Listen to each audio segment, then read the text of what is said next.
Este es un mensaje del pastor John MacArthur, traducido y predicado en español para el mundo de habla hispana. Ahora llegamos al estudio de la palabra de Dios y quiero que abran su Biblia en Apocalipsis capítulo 6. Apocalipsis capítulo 6 presenta el elemento futuro del libro del Apocalipsis. Ahora entramos a la profecía acerca del tiempo del fin. Vamos a estar aprendiendo tanto conforme estudiamos el capítulo 6 de aquí hasta el final de este gran libro. Hay verdad y aplicación en abundancia en cada versículo. No es solo un viaje místico al futuro, no es solo una mirada fascinante de algo que no tiene relevancia para el día de hoy, es muy práctico. Y vamos a permitir que el Espíritu de Dios lo aplique conforme avanzamos. En esta noche quiero hablarles de los dos versículos del capítulo 6, porque este es el primer sello que se abre acerca del tema. Y el tema es la venida de la paz mundial. La venida de la paz mundial. En el versículo 1 leemos: Vi cuando el Cordero abrió uno de los sellos, y oí a uno de los 4 seres vivientes decir como con voz de trueno: Ven y mira. Y miré, y aquí un caballo blanco, y el que lo montaba tenía un arco, y le fue dado una corona, y salió venciendo y para vencer. Ahora usted recordará que en las escenas, en el capítulo 4 y 5, estamos en el cielo. Y en la escena del capítulo 4, vemos a Dios sentado en su trono. Después, al llegar al capítulo 5, Dios estira su mano y en su mano hay un pequeño pergamino, un rollo sellado con 7 sellos. Esos 7 sellos básicamente tuvieron el propósito de esconder lo que estaba en el rollo. No podía ser roto sin manifestar que alguien había hecho eso. No podía ser leído a menos de que fuera roto, no podía ser roto legalmente, excepto por el que tenía el derecho de abrirlo. Y le dije que ese pequeño rollo era el título de propiedad del universo, y el único que era digno y capaz de abrirlo fue el Cordero, el Señor Jesucristo, el león de la tribu de Judá, la raíz de David, como es descrito en el capítulo 5, versículo 5. La escena entonces es Dios, y Dios está a punto de desatar su juicio. Y en torno al trono hay relámpagos y truenos. Y en medio de esto está la adoración gloriosa de Dios por parte de los redimidos y la iglesia raptada y por los ángeles. Y en medio de toda esta adoración gloriosa, conforme Dios se prepara para actuar en juicio y conforme todos esos seres glorificados celebran su juicio venidero porque es correcto y justo y va a ser una exaltación de Cristo y la gloria de los santos, conforme celebran eso, Dios estira su mano y está en ese pequeño rollo, el cual simboliza el título de propiedad del universo. Tiene que ser retomado del usurpador, Satanás y todos sus aliados. El Cordero, el león de la tribu de Judá, viene, toma el rollo, es digno y capaz, y tiene el derecho de heredar el universo, el que tiene el poder de tomarlo. Y escrito en este rollo está una descripción del juicio, mediante el cual el Señor va a tomar de regreso la tierra. Está sellado 7 veces, como frecuentemente se sellaban los documentos antiguos, para mantenerlo escondido hasta que el heredero legítimo lo abriera. En la apertura de cada sello vamos a ver un drama, el drama desplegado, el drama del juicio venidero, conforme la ira de Dios se desarrolla y se derrama, y Él vuelve a tomar posesión de su universo. Ahora, el primer sello es abierto, como lo leímos en el capítulo 6, y cuando ese sello es abierto, un drama se desarrolla. Una de las 4 criaturas vivientes, las recordarán a partir de los capítulos 4 y 5, dice, como con una voz de trueno: Ven y mira, y miré, y aquí un caballo blanco, y el que lo montaba tenía un arco, y le fue dado una corona, y salió venciendo y para vencer. Aquí está el primer sello. Este entonces es la descripción del primer acontecimiento, la primer característica del fin cuando el Señor vuelve a retomar su mundo. Durante muchos años, muchos cristianos han sido enseñados que las cosas en el mundo se están dirigiendo de manera inevitable hacia una guerra final.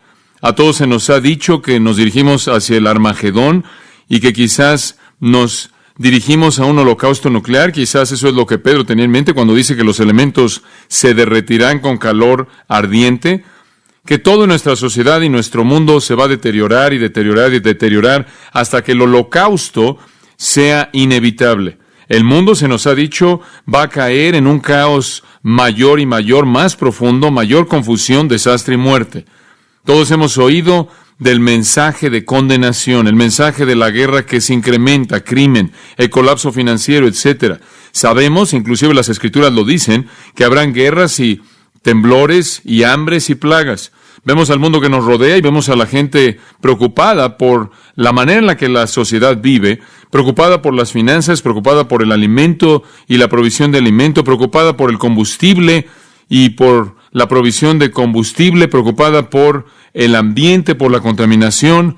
A todos se nos ha dicho que enfrentamos en estas áreas, las áreas de nuestro orden social y nuestro dinero y nuestro alimento y nuestro combustible y nuestro ambiente, que enfrentamos un día de condenación.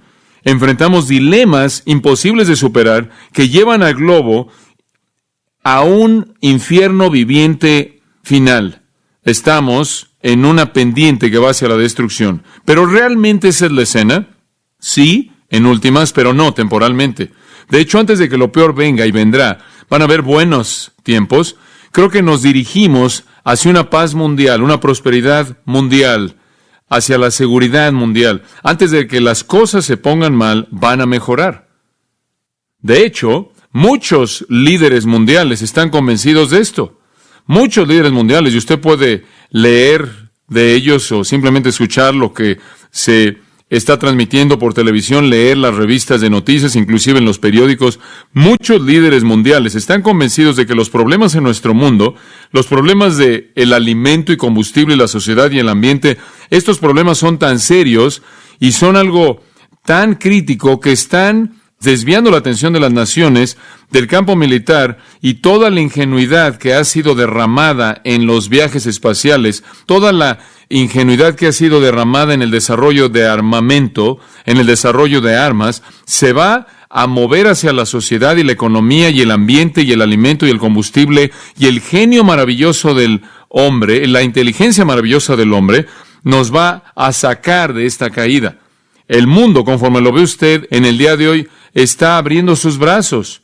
Oh, claro, hay problemas aquí y allá, siempre habrán problemas, pero el mundo realmente está deponiendo las armas porque tiene que concentrarse en lo que considera que son problemas más serios. El dinero, el orden social, el alimento, el combustible, el ambiente. La gente está atemorizada porque nuestro futuro está viéndose amenazado. Están muy preocupados por la calidad de vida. No están tan preocupados por las fronteras nacionales. Oh, y como dije, hay algunos lugares en donde todavía es un problema. Hay algo de amargura que es muy profundo y vemos lugares así. Pero en su mayoría, las grandes potencias del mundo se están apartando de la separación y pasando a la unificación. Estamos viendo la unificación de Europa, algo que quizás pensamos que nunca veríamos. Todos supusimos que la Unión Soviética se mantendría en la línea en la que estaba hasta el final y que sería el rey del norte y que descendería y destruiría y vencería a Israel. Hemos visto a Europa oriental y occidental unirse.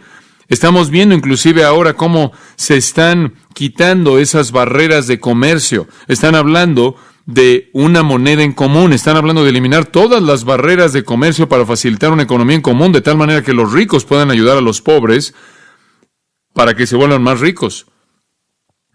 Están preocupados por la medicina, están preocupados por la salud, están preocupados por todas esas cosas y motivados por esas preocupaciones, quieren quitar todas las barreras que puedan, inclusive aún en nuestra parte norte del hemisferio occidental en donde vivimos, y estamos muy cerca de establecer un tratado de comercio, o lo que quiera llamarle, un pacto con México y Canadá, para quitar las barreras, para que la economía fluya de un lado a otro y así podamos aprovechar las fortalezas y compensar las debilidades.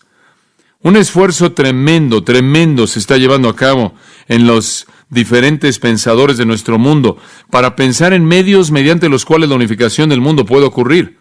Robert Mueller ha sido llamado el filósofo de las Naciones Unidas y su profeta de la esperanza. Mueller ha servido a las Naciones Unidas durante 33 años y ha desarrollado misiones, ha estado en misiones diplomáticas por todo el mundo. Hoy es el asistente del secretario general de las Naciones Unidas. Él está a cargo de coordinar el trabajo de 32 agencias especializadas y programas mundiales para las Naciones Unidas. Él tiene que ser uno de los hombres más informados en todo el mundo.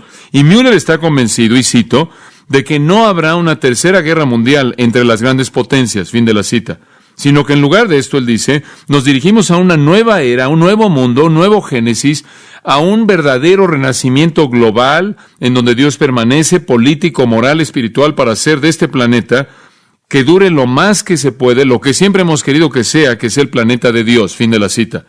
Él dice ser un buen católico. Su Dios, no obstante, no es el Dios personal de la Biblia, sino la fuerza cósmica que está trayendo la unión de todo el mundo. Y como puede ver, la gente cree que esto es todo lo que tenemos. Creen que la Tierra es lo único que existe. ¿Entiende eso? Creen que vamos a tener que aferrarnos a esto porque es lo único que existe. Esos son aquellos que son evolucionistas, creen que tenemos que preservarlo. Se preocupan por lo que usted hace con él. Y yo pensé, conforme estudiaba esto, si piensan que vamos a echar a perder esta tierra, espera hasta que veas lo que Jesús va a hacerle. Este es un mundo desechable, pero no saben eso. Este es un planeta que se consume. Este es un planeta que está listo para ser consumido, pero no lo saben. Fue diseñado para ser consumido, fue diseñado para ser desechable y fue diseñado para ser usado. Y cuando sea usado, el Señor mismo va a crear nuevos cielos y nueva tierra. Pero estas personas creen que esto es todo. Y el temor de perder el planeta está ganándole al temor de que sus fronteras nacionales sean preservadas o que el territorio que usted obtenga sea lo más que puede obtener o que lo pierda. Herman Kahn, quien está a cargo del Instituto Hudson, una organización de investigación en Nueva York dedicada a predecir el futuro, dice, y cito, aun con todos los problemas que enfrentamos en la actualidad, la humanidad en Estados Unidos de Norteamérica va a tener un gran futuro. Él dice, muchos de los temores que plagan a los norteamericanos el día de hoy no serán sino olvidados en años venideros. Él dice y predice, la explosión de la población pronto va a ser controlada. La tasa de nacimiento va a caer y la población del mundo se va a estabilizar en alrededor de 10 billones. El mundo no se está quedando sin recursos naturales debido a que provisiones inmensas se encuentran sin ser tocadas en el espacio y en los océanos de la Tierra. Tenemos suficiente energía y nunca se nos va a acabar el combustible fósil debido a que hay suficiente carbón por sí solo para durar cientos de años. Además del poder nuclear, también hay energía solar y calor térmico que está abajo de la superficie de la Tierra en casi un potencial ilimitado que apenas hemos comenzado a desarrollar. Todos los problemas de contaminación que ahora parecen ser tan serios eventualmente serán resueltos. La tasa de inflación va a caer por debajo del 5% y va a haber una explosión económica mundial. Las computadoras van a ser la clave para gran parte de lo que acabamos de mencionar y la ingeniería genética hará que el alimento sea suficiente y barato al desarrollar nuevas plantas que sean comestibles, que puedan ser cultivadas en agua salada. Fin de la cita. Él no está solo. Hay muchos, como él, líderes y analistas que creen que toda la energía y toda la atención y toda la inteligencia creativa fluyendo al problema está invirtiéndose en resolver el problema en nuestro mundo y nos van a llevar a una edad en la que el hombre pueda pensar que es una edad, una época de utopía, una época de paz y una época de prosperidad. Hemos probado algo de esto, ¿no es cierto? Con el fin de la Guerra Fría. Cuando esa época venga, cuando esa época de paz mundial venga, los habitantes cansados por la guerra en la tierra van a saludar la paz con éxtasis. Van a estar convencidos que la utopía ha llegado. Se va a ver como si todos los problemas hubieran sido resueltos. Finalmente, la paz internacional y cierto grado de prosperidad para todo el mundo. Hemos visto esto conforme las barreras de hierro del comunismo se han desintegrado y convertido en polvo. Hemos visto cómo el poder comunista invencible ha caído. Y de manera deliberada ellos lo han querido. Inclusive hemos oído a líderes comunistas disculpándose por su conducta antigua. Nadie menos que el Papa Juan Pablo II vio este cambio dramático y anunció que el mundo estaba, y cito, en un momento muy especial, como si hubiera despertado de una pesadilla y se hubiera abierto a una mejor esperanza. Fin de la cita, así lo dice el USA Today en diciembre de 1989. El Papa dice que estamos llegando a un mejor día. La gente está hablando como si la vela o la flama de la esperanza nunca hubiera ardido con mayor brillo. ¿Hay paz en el horizonte? ¿Realmente habrá paz mundial? ¿Realmente evadiremos una tercera guerra mundial y entraremos en una época de prosperidad, con barreras comerciales cayéndose, con una facilidad de entrar y salir de los lugares en este mundo y ser aceptados? ¿Habrá una ecualización? ¿Va a haber una situación en la que la economía va a estabilizarse de tal manera que los ricos van a compartir con los pobres y los sabios con los insensatos? Y la respuesta es sí. La Biblia predice un tiempo así. La Biblia predice que viene una paz mundial y va a venir. Pero escucha, va a ser una paz engañosa. Va a ser un sentido falso de seguridad. Va a ser la trampa más sutil y más engañosa que jamás ha sido colocada, porque va a seducir al mundo. Y van a ser atrapados en ella y van a ser destruidos. Y la trampa está siendo establecida, psicológica, social, política, económica y religiosamente. Y está trayendo al mundo.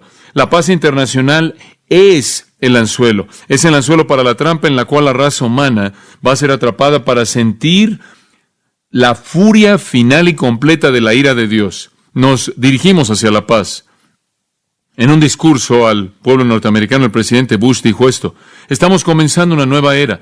Esta nueva era puede estar llena de promesa, una era de libertad, un tiempo de paz para todos los pueblos. Pero si la historia nos enseña algo, es que debemos resistir la agresión, o de lo contrario destruirá nuestras libertades, porque el apaciguamiento, la paz, no funciona. Él está diciendo que debemos mantener cierto nivel de fortaleza en esto, pero nos dirigimos a la paz. Meses antes de eso, Mikhail Gorbachev, ya de manera optimista, dijo, y cito: estamos viendo un orden mundial en el cual la existencia pacífica y la cooperación benéfica mutua basada en la buena voluntad serán las normas universales. Todo el mundo está hablando de paz mundial. Y bien haríamos en recordar que una confianza optimista de que la paz se aseguró caracterizó a Europa precisamente antes de la Segunda Guerra Mundial. Sir Winston Churchill nunca creyó la oferta de Hitler de vender la paz. La biografía de William Manchester de Sir Winston Churchill nos confronta con los recordatorios desagradables y aterradores de Hitler, un hombre que se acercó mucho a ser el anticristo, sin embargo engañó al mundo con sus promesas de paz.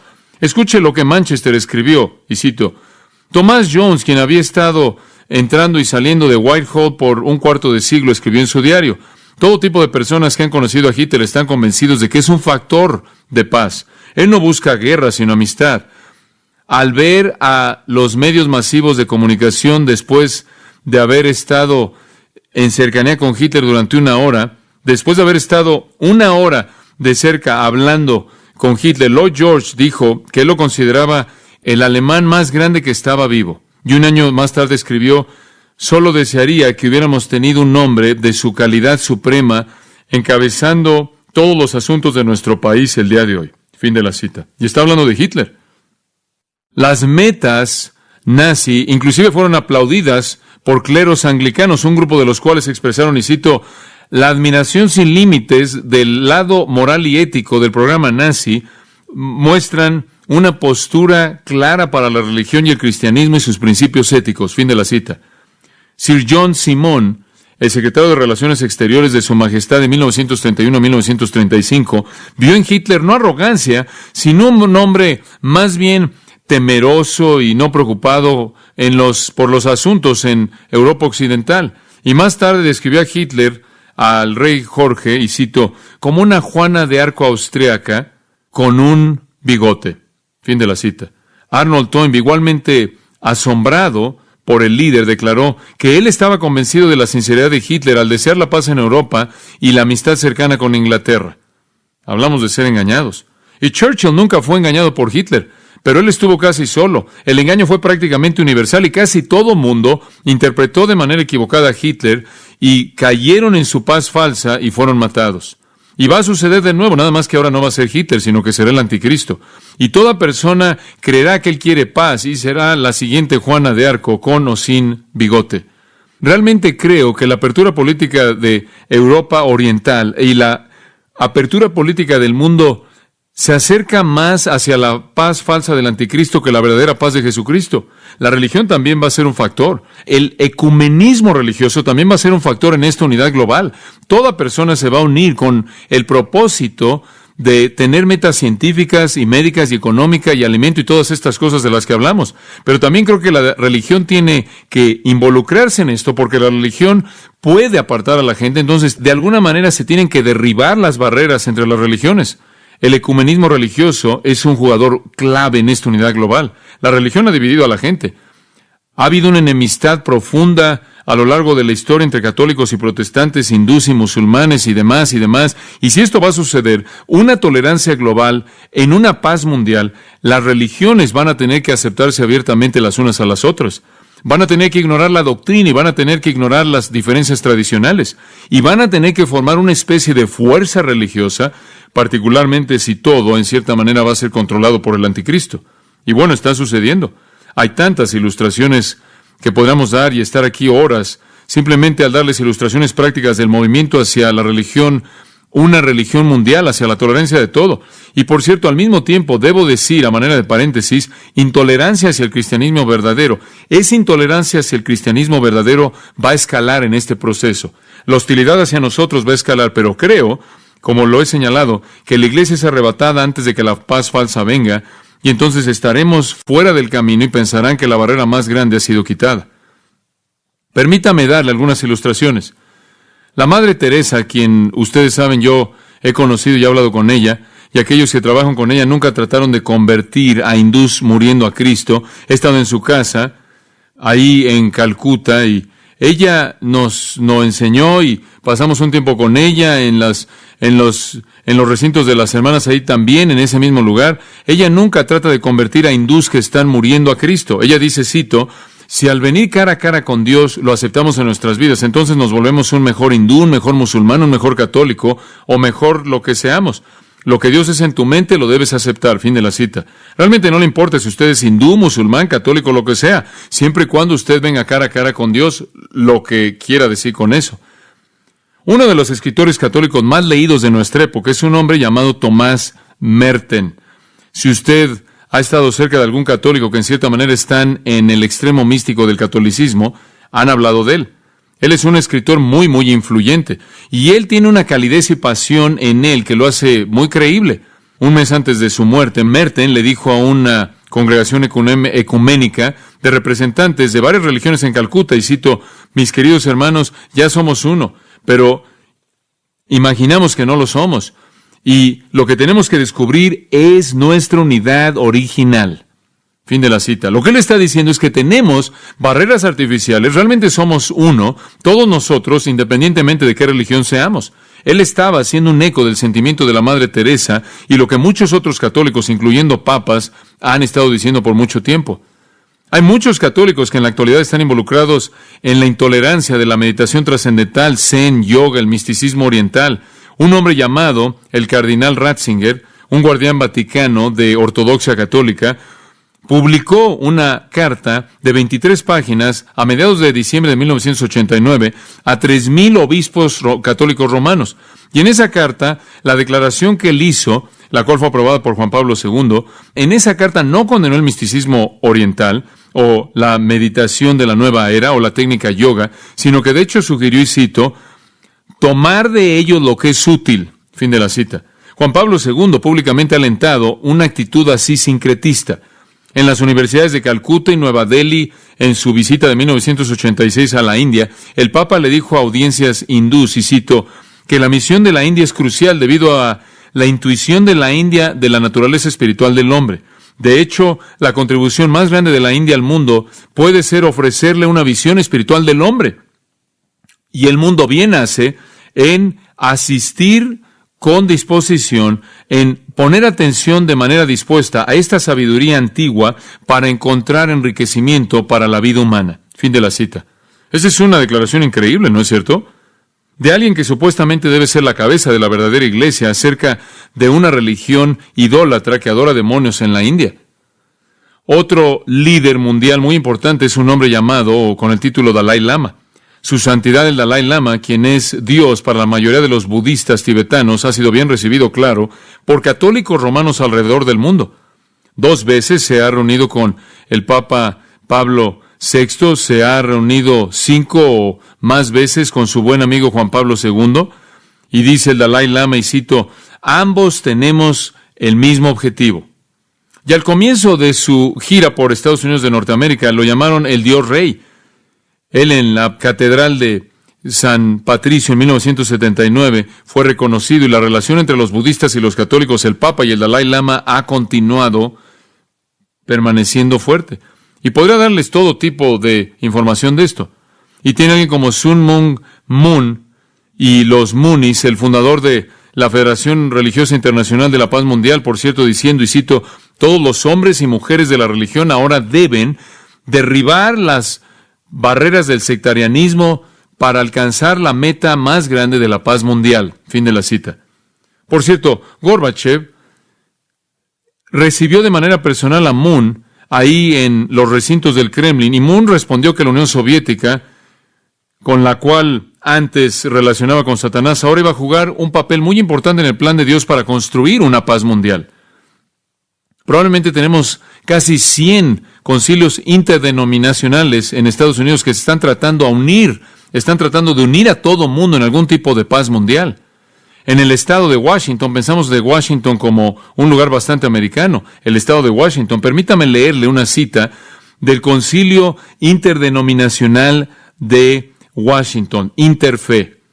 Swami Boskerunda, un hindú, cantó una oración a Dios en su concilio Interfe. Ismael Ahmad, un musulmán, recitó una breve oración a Dios.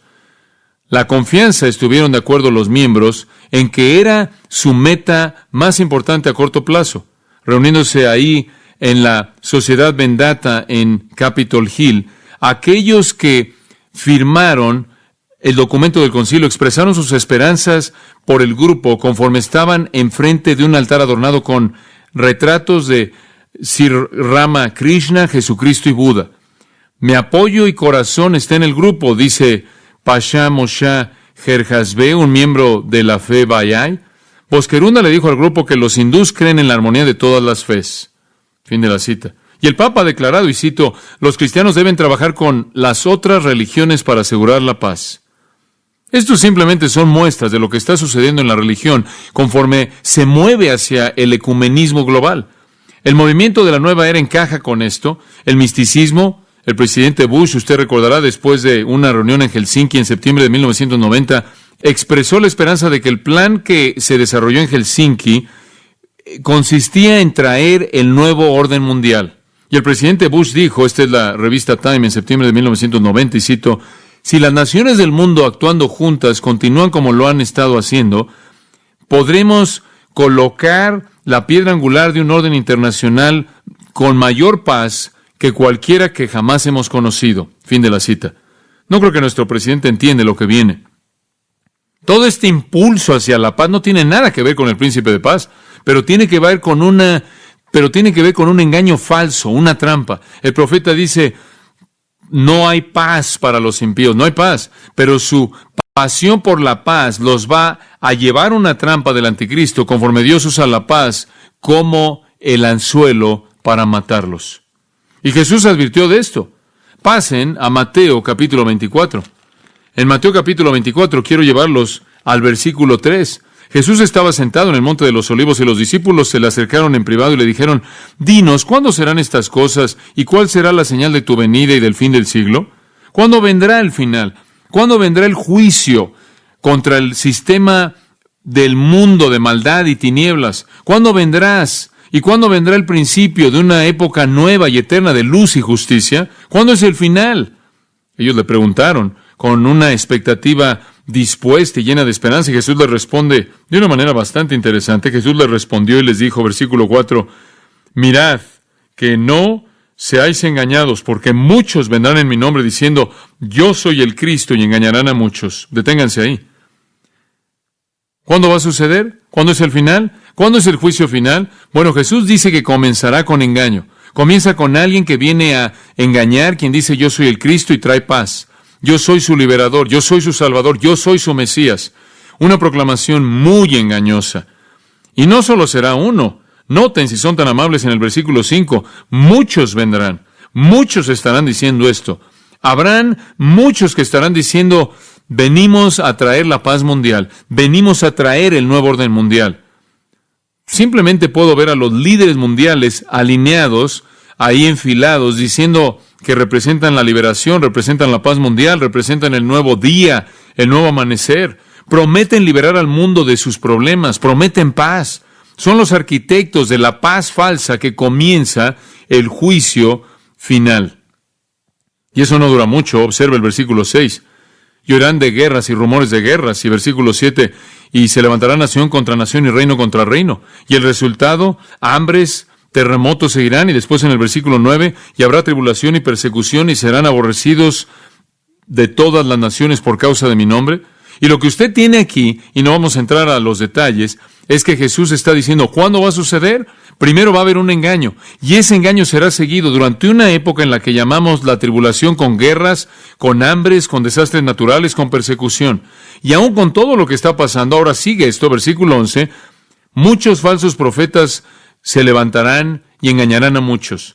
Todavía vienen, ¿y qué dirán? Así como los profetas de la antigüedad vendrán y dirán paz, paz, cuando no hay paz. Siempre será este su mensaje. La paz está a la vuelta de la esquina. Aún en el juicio final, usted llega al versículo 21 y ahora está en la segunda mitad del periodo de 7 años que se llama la Gran Tribulación. La primera mitad es llamada en el versículo 8 el principio de dolores. La segunda mitad es llamada la Gran Tribulación. Y aún en ese entonces, el versículo 23 dice que la gente va a decir, he aquí está el Cristo, ahí está. Y versículo 24, y falsos cristos, falsos profetas se levantarán y harán señales y milagros, de tal manera que engañarán, si fuese posible, aún a los escogidos. Y después dice en el versículo 25, se los he dicho por adelantado. Si les dicen, he aquí en el desierto, no vayan. Si dice, ahí está escondido, ahí en los cuartos interiores, no le crean. Escuche, desde el tiempo del comienzo del periodo de tribulación, el tiempo del final después del rapto de la iglesia en adelante, va a comenzar con una paz falsa. La paz falsa se va a desmoronar y se va a convertir en guerra rápidamente conforme Dios derrama el juicio, pero aún en medio de esto, los falsos profetas todavía van a estar clamando paz, paz. Aún con todas las señales que proceden en el día final del Señor, el cual es al final de la tribulación, cuando la furia completa de Dios sea desatada, aún con todas las señales llevando hasta eso, con las guerras y con los hambres y con la pestilencia y las plagas y todos los desastres naturales, aún con todo el holocausto que está volando alrededor de todo mundo, por todos lados, la gente todavía va a ser engañada acerca de este asunto de la paz. Es un clamor tan desesperado. Y le voy a decir esto, una vez que la prueben al principio y después se desmorone, van a buscar de manera desesperada recuperarla. Primera de Tesalonicenses capítulo 5 nos lleva al borde del día del Señor, al límite del día del Señor, al final de la tribulación. Y dice en el capítulo 5, versículo 3, que mientras que están diciendo paz y seguridad, entonces vendrá destrucción, y vendrá repentinamente, como los dolores de parto vienen a una mujer con hijo y no escaparán. Todos estarán diciendo paz y seguridad, y la destrucción vendrá el día del Señor. Mateo capítulo 24 nos lleva del principio del tiempo que llamamos la tribulación hasta el regreso de Cristo.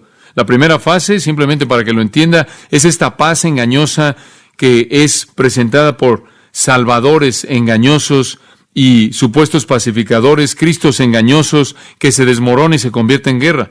Pero aún conforme el periodo entero escala de guerra a hambre, a desastres naturales y pestilencias, aún en medio de la abominación desoladora, la profanación del templo, aún a lo largo de las persecuciones que vienen hasta el borde, hasta el punto del límite del día del Señor, cuando la señal del Hijo del Hombre aparece en el cielo y Jesús está listo para regresar y el cielo se oscurece y toda la gente clama porque las rocas y los montes les caigan delante y los oculten delante del rostro de Cristo para esconderlos de Él. Hasta ese momento, la gente que pensó en organizar la primera paz estará clamando, la paz bien, la paz está de regreso, y habrá gente que lo cree.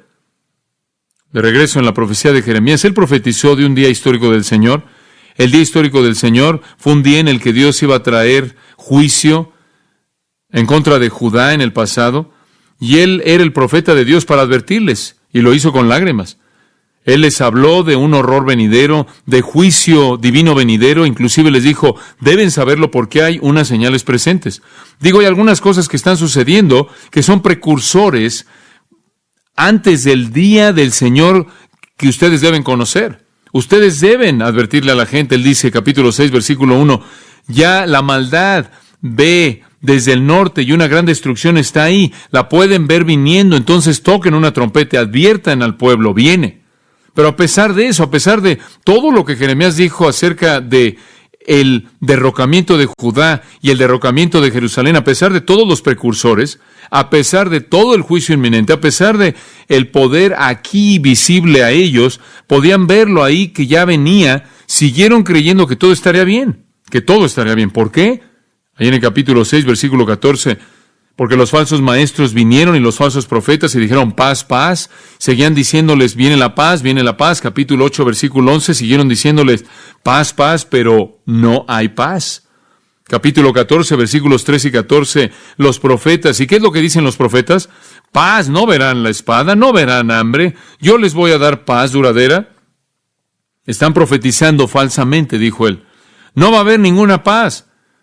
Va a venir el día del Señor, furia, la furia del juicio de Dios. Los falsos profetas siempre dicen paz, siempre hablan del nuevo orden, del nuevo mundo de paz. Entonces, cuando usted llega al tiempo final, ahora puede regresar a Mateo 24 por un momento, cuando usted llega al final, va a comenzar con una paz falsa.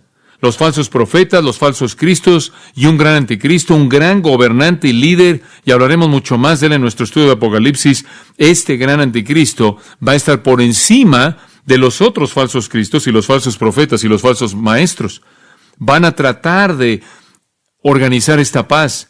Va a funcionar por un tiempo y después va a desmoronarse.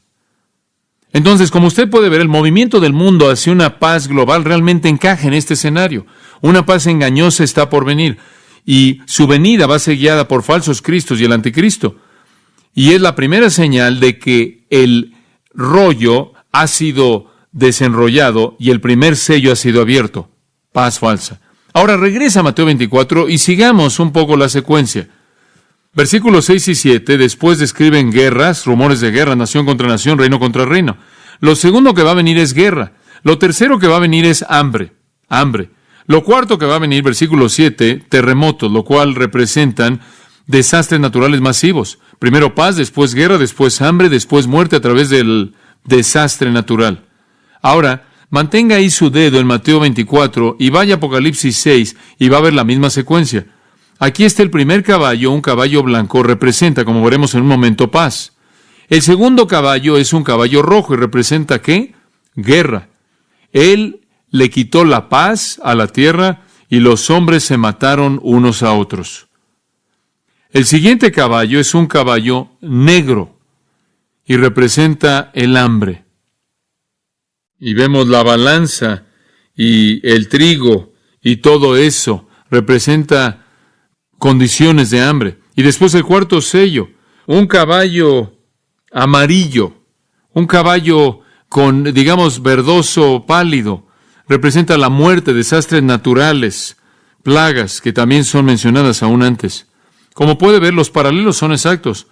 Paz, guerra, hambre, muerte. Esos son los caballos. Y Jesús dijo, paz, guerra, hambre y desastre natural. Y claro, implica una muerte masiva. Y Jesús dijo, estas cosas en el versículo 8 son meramente principio de dolores. Simplemente el comienzo. Y después notará en el versículo 9, os entregarán a tribulación, los matarán y serán aborrecidos por todas las naciones por causa de mi nombre. Y usted dice, ¿de quién está hablando? Yo creo que está hablando aquí de gente redimida. Bueno, dice usted, pensé que la iglesia había sido arrebatada. Sí, yo creo que sí lo fue, pero también creo que tan pronto como ese periodo de tiempo comience, va a haber una conversión que se lleva a cabo. Va a haber gente que va a ser redimida durante ese tiempo. Y creo que van a ser perseguidos y van a ser calumniados. De hecho, a lo largo del periodo entero de la tribulación, lo ve ahí hasta el versículo 15, a partir de la abominación desoladora en adelante, ay de los que tienen hijo, ay de aquellas que están lactando por lo que va a venir. Y esto ciertamente se relaciona con Israel, porque los judíos van a ser perseguidos también. Pero menciona a los elegidos ahí en el versículo 24, aquellos que serán redimidos, que también serán perseguidos. Entonces va a haber un ataque, una matanza contra los verdaderos creyentes y contra Israel. Ahora quiero que observe aquí que hay una secuencia muy importante. Usted tiene un paralelo de los primeros 4 en Mateo, como lo son los primeros 4 sellos en Apocalipsis 6. El quinto sello en Apocalipsis 6 son los mártires bajo el altar. Y el quinto componente aquí en Mateo 24 es que os entregarán a tribulación y os matarán. Es lo mismo. Es la matanza en el capítulo 24 de Mateo que da lugar a los mártires en Apocalipsis 6. Entonces la secuencia es la misma: paz, guerra, hambre, muerte, martirio. Así es en Mateo 24, así es en Apocalipsis 6. Lo que detona la persecución, lo que realmente la echa a andar de manera plena, es el versículo 15. Por tanto, cuando veáis en el lugar santo la abominación desoladora de que habló el profeta Daniel. Esto es, cuando el anticristo se presenta a sí mismo por quien realmente es, y profana el templo, y trata de comenzar a destruir a los judíos junto con cualquier otra persona que se identifica con Dios. Entonces, los 5 sellos lo llevan hasta el 6º sello, lo cual introduce o presenta la segunda venida de Cristo, y el 7º sello es su venida y su juicio final. Entonces, los paralelos son idénticos. Si usted lee Apocalipsis 6, los primeros 4 son iguales. El quinto ahí, mártires bajo el altar, el quinto componente aquí es martirio. El 6º sello en Apocalipsis 6, como veremos, el cielo se oscurece, la señal del cielo del hombre. Eso es exactamente lo que usted ve aquí en el versículo 29. Entonces, la secuencia es la misma, absolutamente coherente. Ahora, primero habrá paz. Eso es en lo que nos queremos concentrar. Regresemos a Daniel 9 por un momento y trataremos de concluir con esto. Daniel 9. En los versículos 24 al 27, usted tiene un texto muy importante. Y dice en Daniel 9, 26, después de las 62 semanas, son semanas de años. Usted recordará a partir de nuestro estudio de Daniel que regresamos a Daniel en nuestro estudio y lo relacionamos con 1 Tesalonicenses también. 62 semanas han pasado, el Mesías será quitado. 62 semanas de 7 años. Dios había profetizado, de regreso en el versículo 24, 70 semanas decretadas en Israel. 70 semanas para traer la justicia eterna. Comenzó, como usted recordará, con el rey llamado Artajerjes, y fue 70 veces 7, o 490 años. 483 años, a partir de ese decreto, hasta el día mismo en el que Jesús vino a la ciudad de Jerusalén, las primeras 69 semanas fueron cumplidas. Ahora, eso nos deja con una semana, un periodo de 7 años más bien. Estuvieron las 7 semanas, después las 62 semanas, como lo señala en el versículo 25, y después de que las 7 y 62 semanas sean completadas, el Mesías es cortado, es matado, la ciudad es destruida, el santuario es destruido. Recordará lo que sucedió poco después, en el año 70, y todavía hay una semana que no ha sucedido. Y el versículo 27 lo retoma. Y por otra semana confirmará el pacto con muchos. ¿Quién es? Él es el príncipe que está por venir, versículo 26. El príncipe que está por venir. Él es el anticristo. Él también es llamado en Daniel el cuerno pequeño, capítulo 7, versículo 8, es llamado el rey con una faz de enojo. Capítulo 8, versículo 23, es llamado el rey voluntarioso, o el rey que hace lo que quiere. Capítulo 11, versículo 36. El anticristo viene, ahora observe esto, y él viene y hace un pacto, confirmará, por otra semana confirmará el pacto con muchos. A la mitad de la semana hará cesar el sacrificio y la ofrenda. Después, con la muchedumbre de las abominaciones, vendrá el desolador, como se llama. ¿Qué es esto? El anticristo. Recuerda ahora, él es el líder de la paz. Él es un Cristo falso. Ya lo hemos visto a detalle. Recuerden, 2 de Tesalonicenses, vimos su carrera a lo largo del capítulo 2. El anticristo viene y guía a los otros falsos cristos y falsos mesías para traer esta paz mundial. Él hace un pacto con Israel. Sí, ciertamente Israel es un jugador clave y los muchos ciertamente se enfocan en Israel debido a que son la nación que se tiene en mente aquí, pero se extiende más allá de Israel. Es un pacto que involucra la protección de Israel, de todos aquellos que pudieran dañarlos. Entonces, es una especie de pacto de paz muy importante. ¿Quién sabe cuántas otras naciones puedan estar involucradas en esto? Pero Él hace un pacto de paz. Así es como el periodo de tribulación va a comenzar. Paz. Paz global. Y el anticristo específicamente hace un tratado de paz con Israel. Un pacto en el cual se compromete a ser su protector, el que hace la paz, su liberador, su Mesías, su Salvador. Pero, en medio de la semana, en medio de los 7 años, esa es la razón por la que sabemos que es un periodo de 7 años, es llamado una semana de años. En medio de la semana, Él va a detener los sacrificios y la ofrenda de grano. ¿Sabe lo que va a suceder? Ese tratado de paz con Israel va a ser tan amplio y tan completo que van a estar de regreso en su sistema sacrificial. Van a estar de regreso ofreciendo sacrificios. Van a estar de regreso ofreciendo sacrificios de grano. Van a tener su templo y en medio de esto, Él va a entrar, va a profanar el lugar y Él lo va a desolar y va a tratar de destruir Israel y conquistar al mundo. Y yo creo que a la mitad de la semana la guerra ya se habrá desatado. No creo que la paz va a durar los 3 años y medio completos. Las guerras y los rumores de guerras ya habrán comenzado.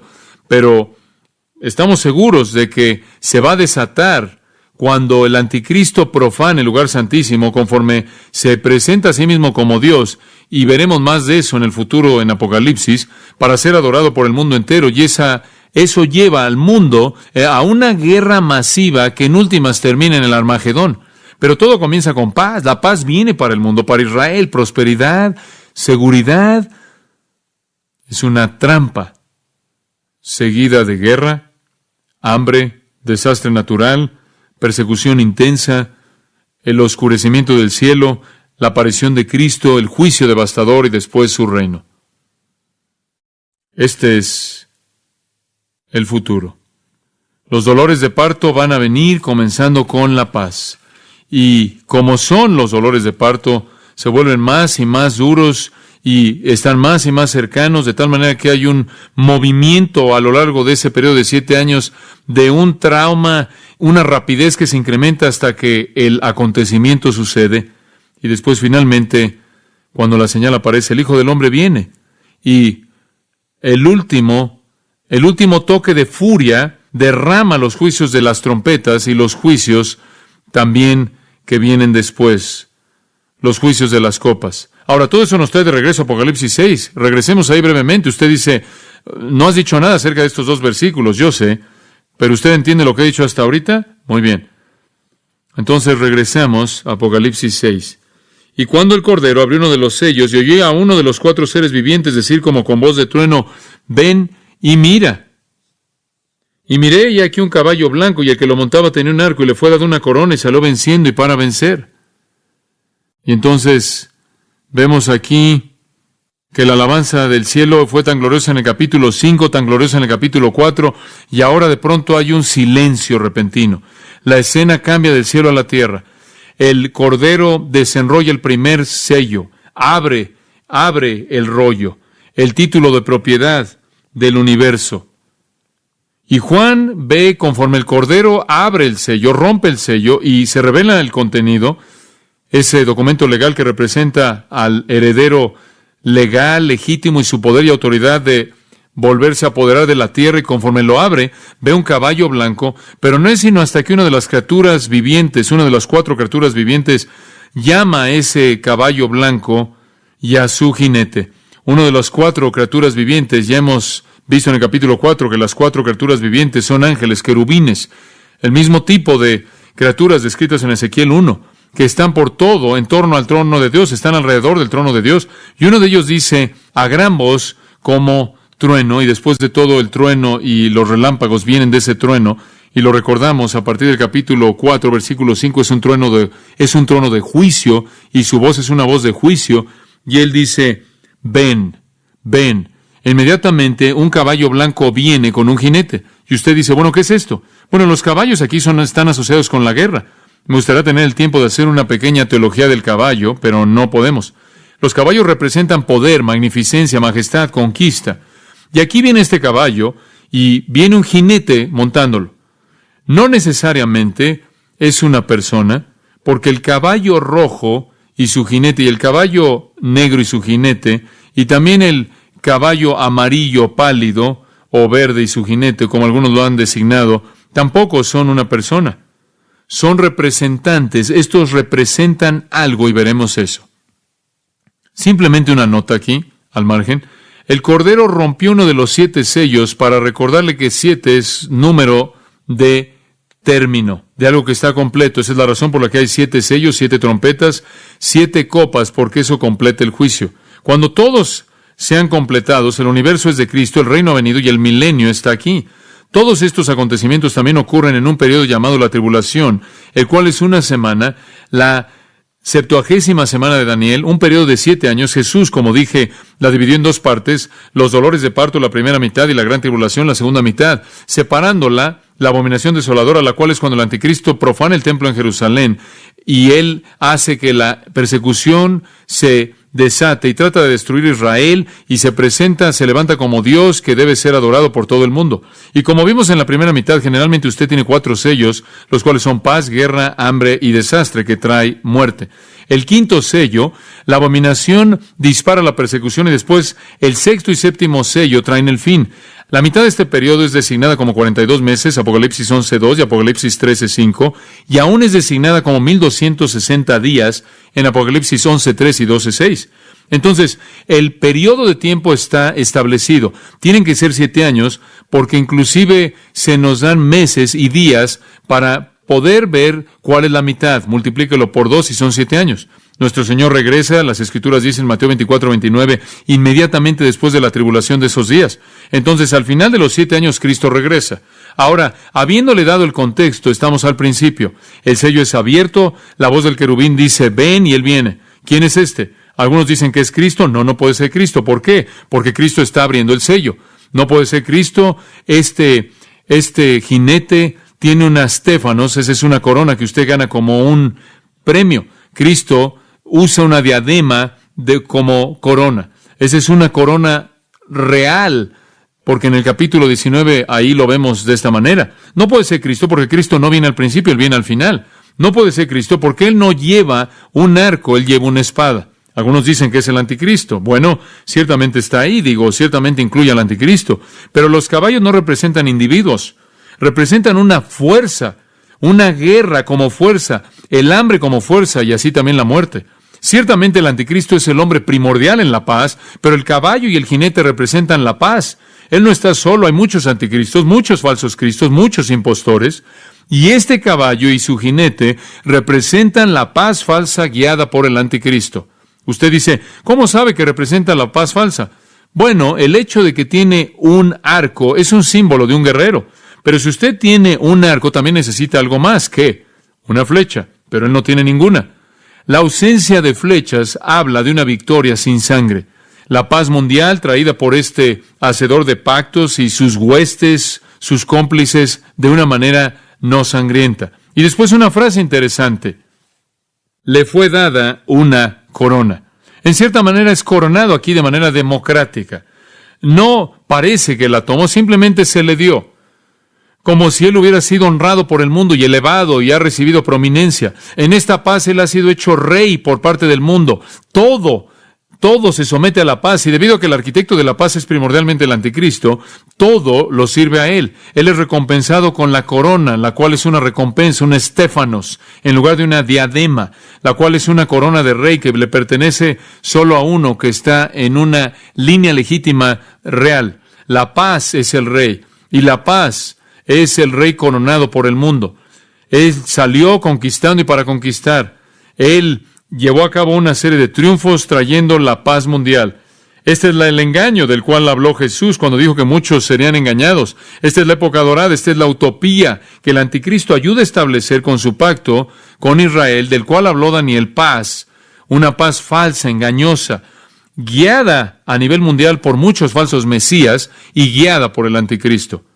Y claro, una vez que la paz está establecida, el anticristo llega hasta la cúspide. De hecho, en 2 de Tesalonicenses 2:9, él dice que vendrá con todo poder y señales y maravillas falsas, con todo el engaño de impiedad para aquellos que perecen, y Dios enviará una influencia engañosa para que crean lo que es falso. ¿Por qué? Para que puedan ser juzgados. Dios va a engañar al mundo. Él va a dejar que el engaño corra. Todos van a entrar en esta paz falsa, se van a postrar ante este gran líder mundial, quien es el epítome de esto. Y es una trampa en la cual van a ser atrapados y matados. El mundo se dirige hacia la guerra, pero primero se dirige hacia la paz. Padre, gracias por esta verdad. Ayúdanos a poder identificar las señales de los tiempos y ver el camino al cual se dirige nuestro mundo. Tantos hablan de paz, tantos movimientos acerca de la paz. Podríamos estar muy cerca del tiempo cuando tú vengas por tu iglesia. Te damos gracias porque en todo esto no tenemos que temer, porque nuestra esperanza no se encuentra en esperar al anticristo, sino a Jesucristo mismo, quien nos llevará al lugar preparado para nosotros en gloria. Te damos gracias porque vivimos con una esperanza eterna del cielo, pero también sabiendo que al saber lo que viene tenemos la responsabilidad de advertirle al mundo que están por caer, por creer en una paz falsa, y el único que les puede dar paz real es el príncipe de paz, Jesucristo.